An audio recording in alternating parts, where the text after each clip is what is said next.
A very good evening and welcome to this Sunday's edition of Newsfirst Weekend. I'm Arundhati Mudannaika. Let's start off with a look at your stories making headlines this evening. Deputy President of South Africa to arrive in Sri Lanka tomorrow. South Africa has been made to attempt new reforms in Sri Lanka, a statement from Dr. Danjaya Tilaka. All students at the University of Sri Jawadhanapura who face disciplinary action acquitted unconditionally. Senior Australian minister says information on reported asylum seeker boats will come to light in due course. Revelation that it was the sports minister that included a fifth shuttler for the Sri Lanka squad at the Commonwealth Games without consulting the selection committee. And now for the stories in detail. Deputy President of South Africa, Cyril Ramaphosa, is due to arrive in Sri Lanka for an official visit tomorrow. The Minister of External Affairs notes that Ramaphosa will hold discussions with the government and political representatives on Sri Lanka's reconciliation process. The African Deputy President Cyril Ramaphosa is a well-known businessman, activist and a trade union leader.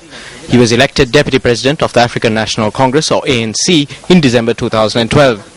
He is also the chairman of the National Planning Commission. Cyril Ramaphosa was instrumental in coordinating the release of Nelson Mandela when he was held as a political prisoner. Speaking to News First, Nadeem Majid, veteran diplomat Dr. Danjaya Tilaka commented on the significance of Ramaphosa's visit to Sri Lanka at this juncture.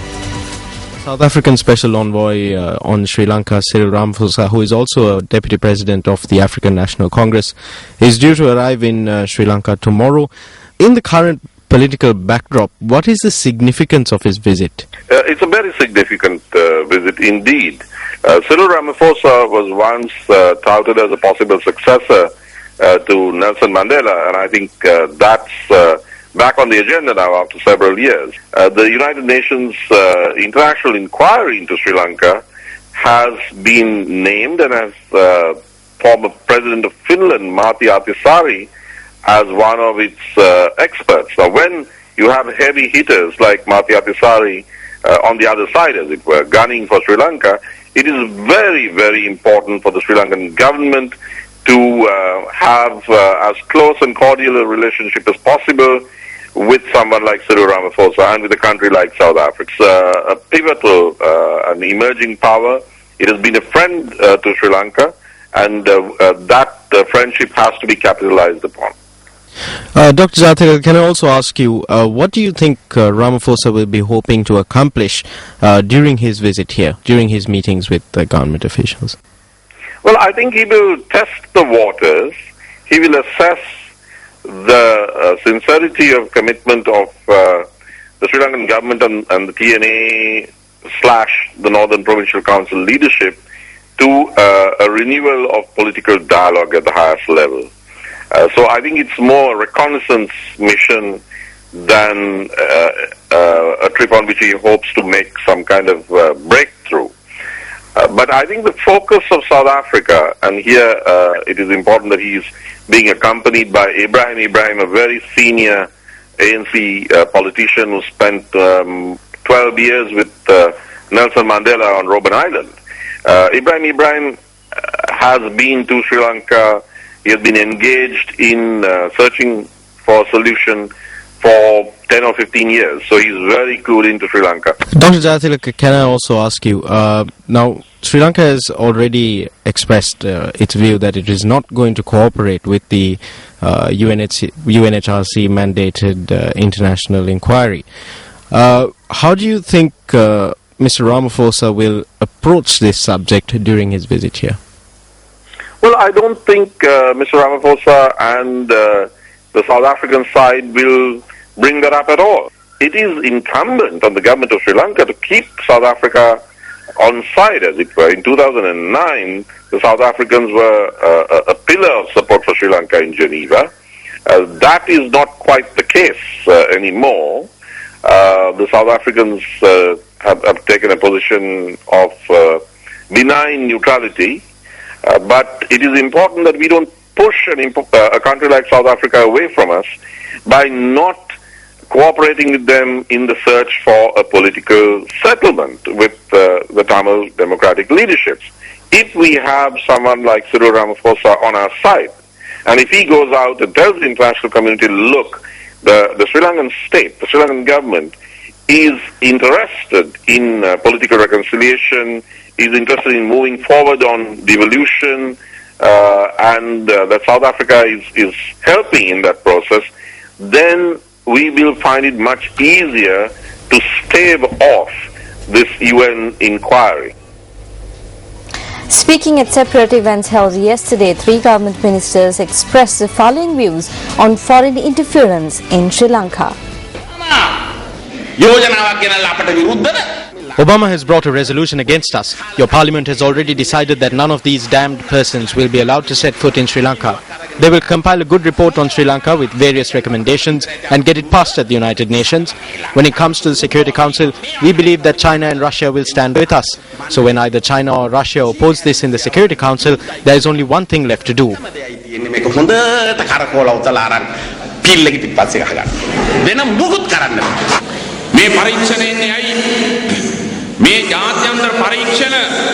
Why are these international inquiries coming now?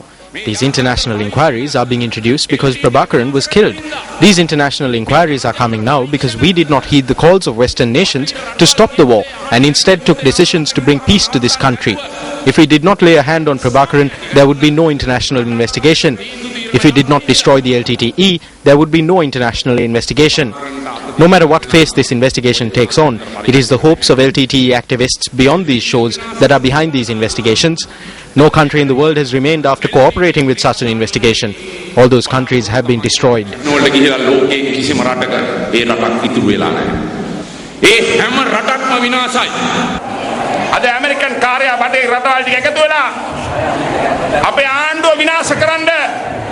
Today, the Americans and the Western nations have banded together and are implementing various conspiracies among the people to destroy this government.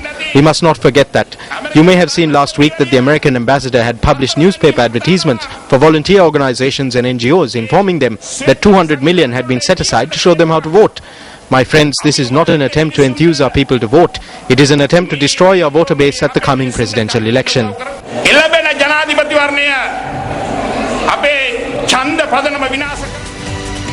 While various programs are in place to combat the dengue epidemic, the disease claimed its latest victim in the form of a student from Kandy.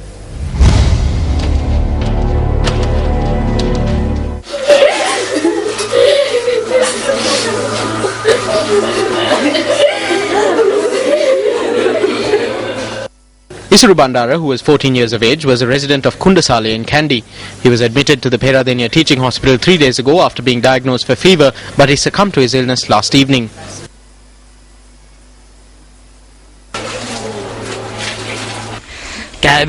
We were always together. I'm speechless at the moment.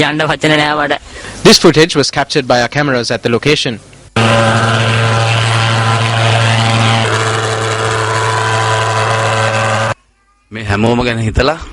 What happened to me could happen to any one of you or any member of your family.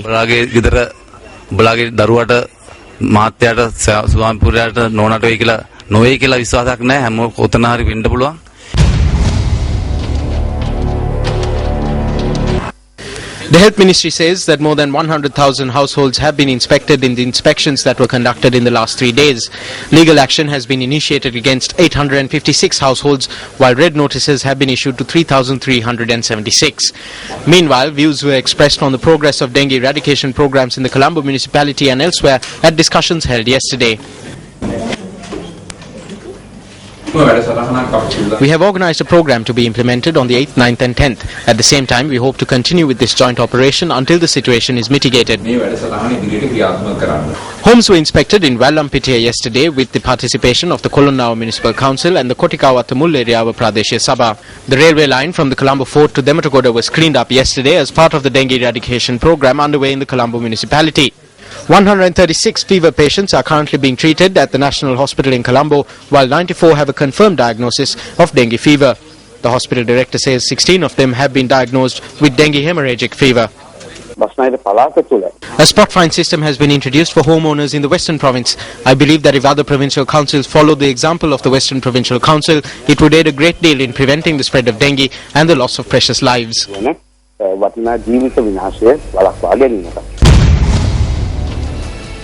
You're watching News First, and up next is a look at Action TV.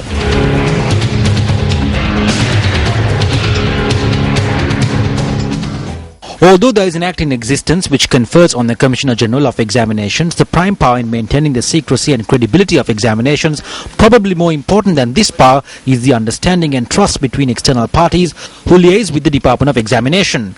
This understanding and trust makes up the unwritten code of the Department of Examinations, followed by former officials and current officials at the department. The most serious incident in the recent past which heralded that this code was at risk was a letter addressed on the 12th of May by 39 university lecturers, including 10 professors with extensive experience as economic examiners, to the Commissioner General of Examinations.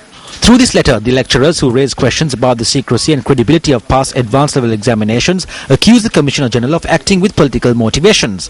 The Commissioner General's assessment of this letter was thus: Any person can pen such ideas and send it to us. What we can do is consider these views and decide on a future course of action.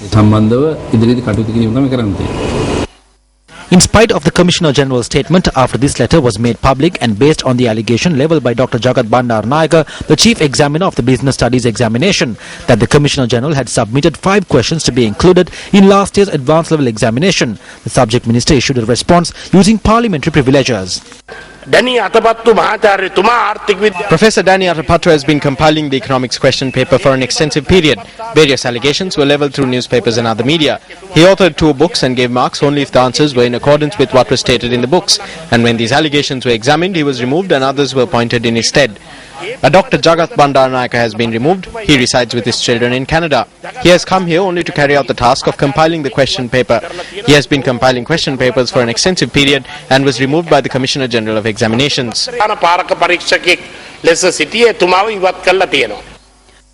Action TV questioned the Commissioner General of Examinations on whether these persons had been removed based on inquiries. As per the Examinations Act, inquiries are unnecessary. I am able to remove them. I may have removed them based on certain factors, but I have not made this public. These are confidential reasons. If I am to speak about it, it would be wrong under the Examinations Act. As per the Commissioner General's statement, it would be evident that the minister's statement in Parliament should not have been made. Tomorrow on Action TV, we bring you the details on an appointment which also affirms that the Commissioner General too has done something which should not be done under the Examinations Act.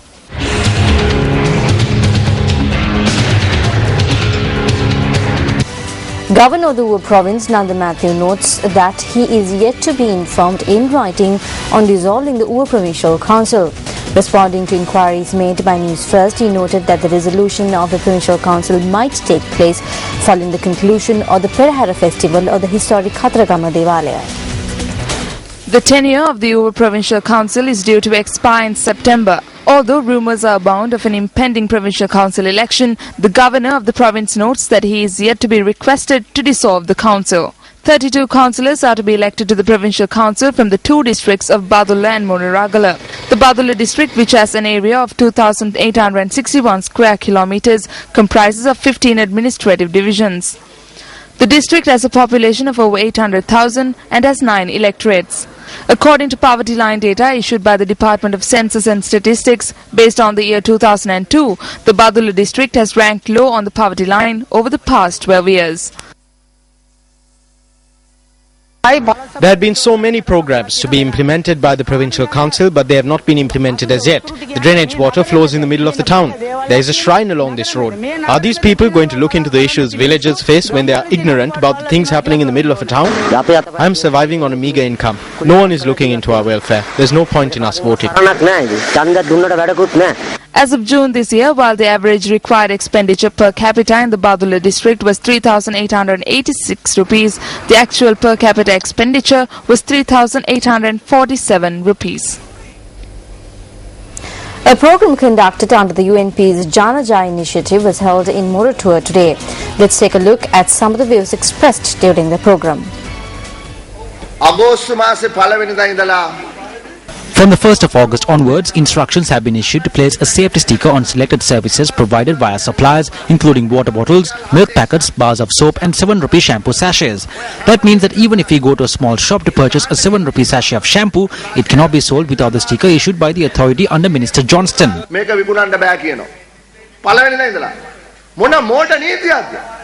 There is no other country in the world that has done something like this. Whose pocket will be affected by this? Who will have to pay more for this?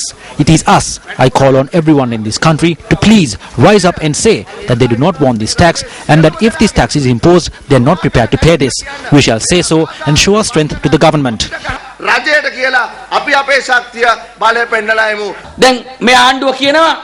They say they will repair the damaged homes and pay compensation. This government is able to do all of this, but they are not doing this through what they inherited from their parents. They are not selling acres of coconut estates they got from their fathers to do this. They are not selling their homes to do this. They are paying for this using the innocent taxpayers' money. In spite of doing all of this, there is one thing that this government cannot do. They cannot mend broken hearts. 106 of the 225-member legislature have been appointed as ministers. Through this, they have taken away the independence of the legislature and imposed the executive on it. They took away the independence of the judiciary. They sent Shirani Bandaranaike home. We must change this. Why are these rulers doing such things?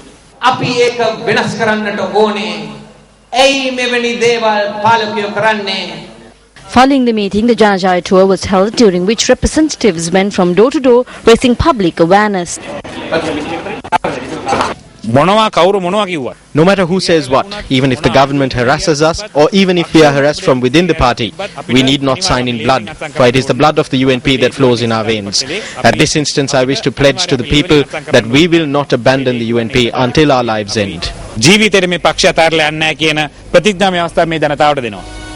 Now, as the Australian government maintains its silence on the fate of at least 200 reportedly Sri Lankan asylum seekers aboard two boats which were purportedly intercepted by Australian authorities off the coast of Christmas Island last week, Australia's The ABC reports that Immigration Minister Scott Morrison will be attending the commissioning ceremony for the two former Australian Customs patrol vessels gifted to the Sri Lankan government.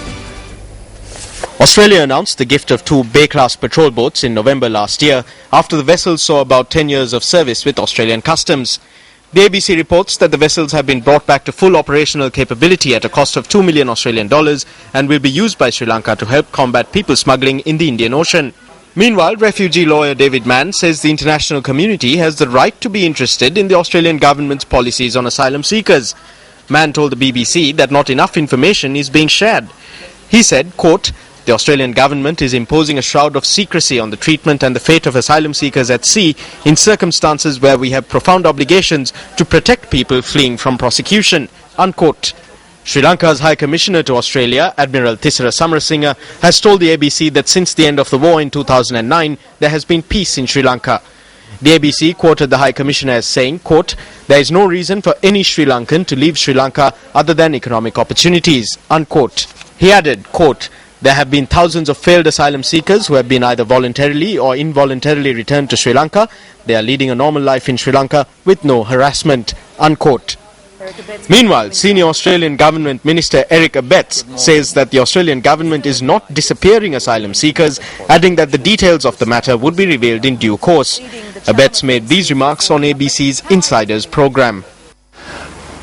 What I would simply say is that the arrangements that are being put into place, and I'm not aware of them, will be subject to the laws that apply, and as I understand it, we have arrangements with the repatriation of people with the International Migration Office, and one would imagine that our liaison with such an international body ensures that the people that are so repatriated are looked after. When will the Australian government tell us what has happened to these asylum seekers? In due course, these matters will be revealed, but it makes absolute sense that you do not give a blow-by-blow description in the middle of an operational matter, and I think most Australians, as they watch this program, will say we don't expect the government to give a blow-by-blow description in the middle of an operational matter. Meanwhile, Newsfirst learns that Tamil Nadu's Q Branch Police have commenced a program to count the number of refugees in camps in the state. Our reporter in Rameswaram says the police have been visiting camps in the mornings and evenings, inquiring into the whereabouts and current status of refugees there.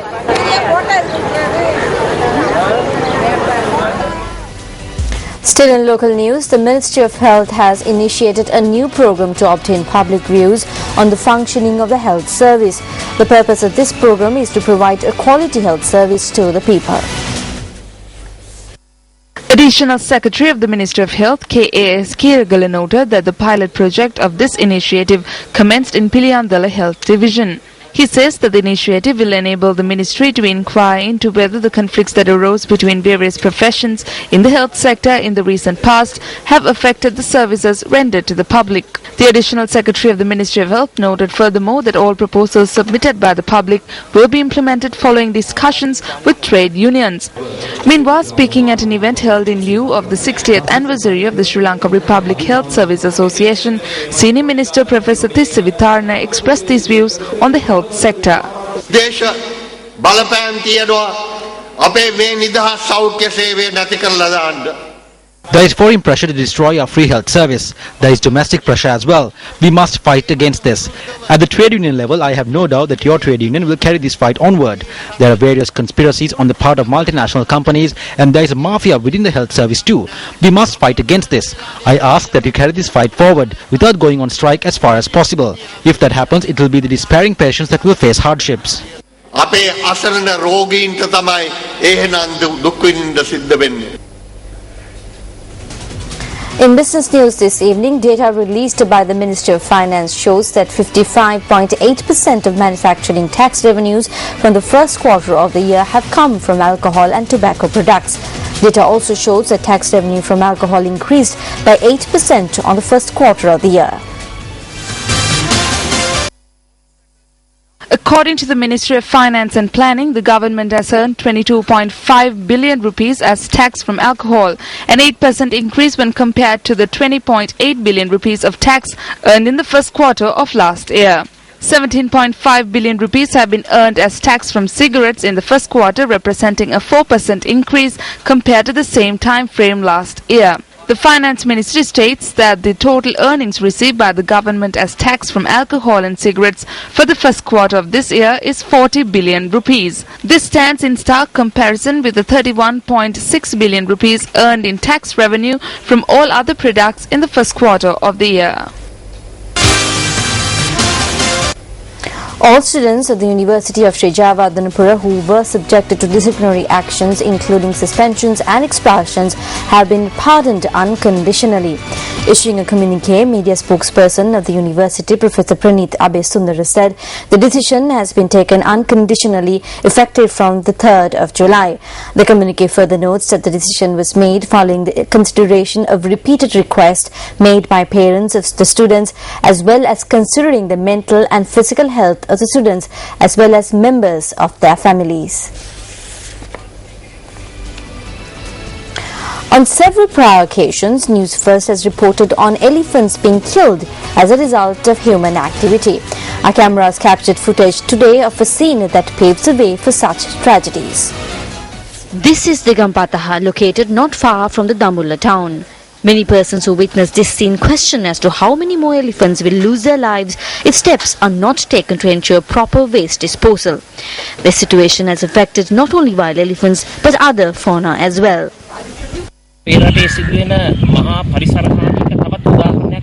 We can see another example of the massive environmental destruction that is taking place in this country. As a result of the urban council dumping waste in Digampataha Dambulla, this site has become a popular location for elephants from the jungle.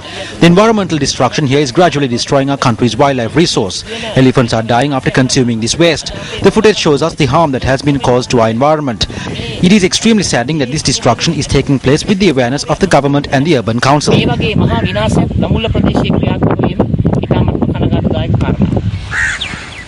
Environmentalists say the harm caused to fauna through such activity is twofold. One is the poisoning that can occur as a result of the polythene entering the digestive system. At the same time, polythene could be retained in their stomachs. At the same time, toxins in this waste they are consuming could cause indigestion and pathogens could enter their bodies through this waste. Dangerous environments have been created for elephants as a result of the dumping of waste in the open in several locations across Sri Lanka. One person killed and another another has been reported missing after being caught in a current in the Vienna Canal, which flows near the 52nd kilometre post on the Mahiyangane Padiyathalava road. The police stated that the incident had taken place when the individuals had been travelling in a three-wheeler. The two youths, along with three friends, had travelled to the Vienna Canal in a three-wheeler last evening. The police stated that one individual who had gone to bathe in the Vienna Canal got caught in the currents, and a friend who attempted to save him had also fallen into the canal.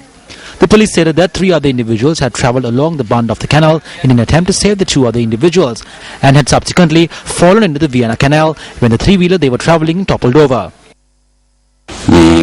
One person jumped, then I jumped in an attempt to save him. Then we looked for him everywhere, but we couldn't find him. Afterwards, the person who was on land told me to swim away. The deceased was identified as 18-year-old KWG Kasun Chamara, a resident of Vevatte Mahayangane. The police said that the other individual, who was a 24-year-old resident of the same area, has not been found as yet. The police media unit noted that the three-wheeler which fell into the lake had been found and that investigations are underway to find the missing individual.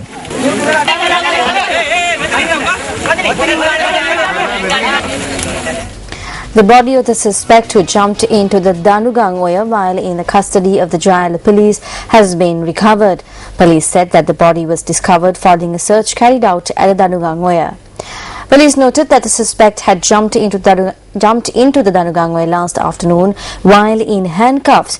When the suspect jumped into the Danugangoya, a police officer in the vicinity had also jumped into the Danugangoya in pursuit of the suspect. The officer has been admitted to the Ragama hospital for treatment. The suspect had jumped into the water when he accompanied the police to the Danugangoya area in Jaila in order to recover some of the goods that he had stolen.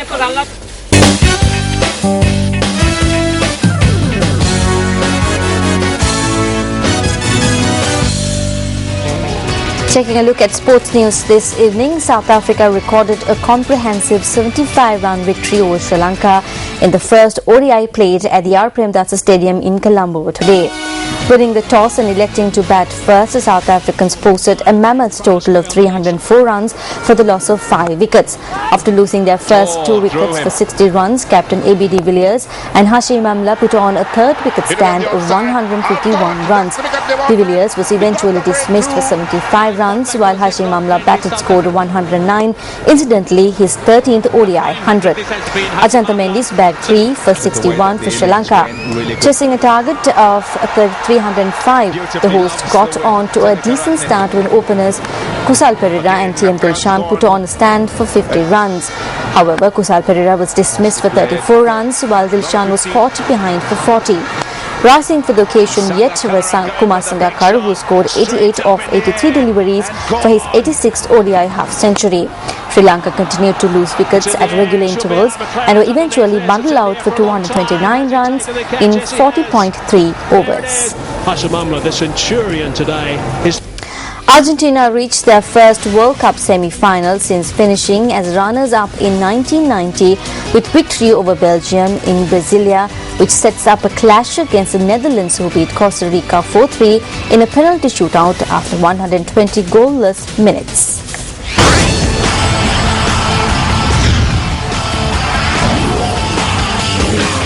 today the lights blue and white as loud. Gonzalo Higuain's 8-minute strike proved to be the telling contribution as Argentina made it through to the World Cup semi-final stage for the first time since 1990. It's a Higuain! Goal! Argentina score in the 8th minute of the game, and it is Gonzalo Higuain with his first World Cup goal of 2014. They will now face the Netherlands in Sao Paulo on Wednesday after becoming the third side to book a semi-final date, with Germany and Brazil progressing on Friday. The lone caveat for Argentina was an injury to influential midfielder Angel Di Maria that forced him off in the first half and may yet deny him a chance to play in the semi-final. We've gone to ground expecting a whistle, and already ice being applied. Goalkeeper Tim Krul came off the bench late in extra time and saved 2 penalties as Netherlands beat Costa Rica in a shootout to set up a World Cup semi-final against Argentina. Newcastle's Krul saved from Brian Ruiz and Michael Umana to send the Dutch through after the game finished 0-0. Netherlands boss Louis van Gaal, who will take charge at Manchester United at the end of the tournament, brought Krul on for Jasper Cillessen in added time at the end of 120 minutes. and his 2 saves proved decisive as the Dutch, who had lost each of their previous 4 World Cup matches that went to extra time, converted all 4 of their spot kicks. And here comes Ruiz, and Krul gets down and saves it this time.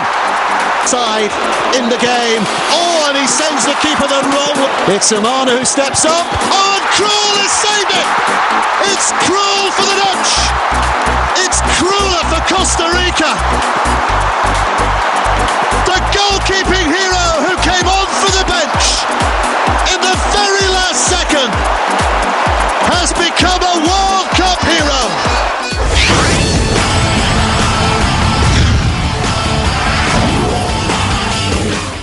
Up next is the bitter truth.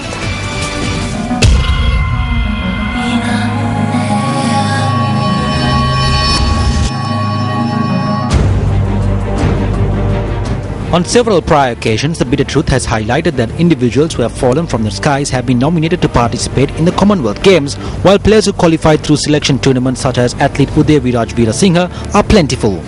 Last week, the National Badminton Selection Committee noted that a 5th female shuttler had been included in the squad for the Commonwealth Games without consulting the committee. Issuing a statement, the National Badminton Selection Committee questioned as to what right the National Olympic Committee had to take such an action. The bitter truth questioned last week as to whether the nomination of a 5th shuttler could not have been a decision of the collective sports mafia. This email to the National Badminton Selection Committee by the President of the Badminton Association, Suraj Dandenia, affirms this suspicion. According to this email, the 5th shuttler was nominated by none other than the Sports Minister. The President of the Badminton Association also instructs the National Selection Committee to prepare the tournament plan once again, including the 5th female shuttler. The even more serious matter is that the Badminton Association has decided to appoint a new selection committee to replace the committee which opposed the inclusion of the 5th shuttler. The email further notes that all affiliated associations had been informed by the Secretary of the Badminton Association to submit nominations for the appointment, which is being undertaken as a matter of urgency. The email also notes that the tenure of the current selection committee has expired. Responding via email, the Secretary of the Central Province Association, Chamar Aludge, opposed the decision, saying it was not the right time to appoint a new selection committee. He says that it would be more apt to appoint a new selection committee at the conclusion of the Commonwealth Games. He adds that the current committee have fulfilled their task appropriately. Last year, the National Olympic Committee complained in writing to the International Olympic Committee that good governance in sport in the country had broken down owing to undue interference by the Sports Minister. The President of the National Olympic Committee noted that they would fearlessly stand to protect good governance in sport. However, if the Sports Minister nominated a 5th shuttler without consulting the National Badminton Selection Committee, why has the National Olympic Committee not opposed this move?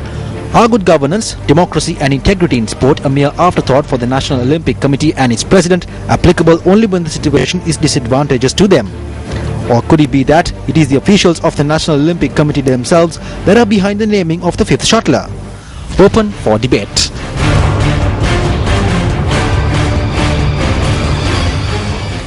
Before we wrap up, a fire erupted in a building down Hamden Lane in Valawatha.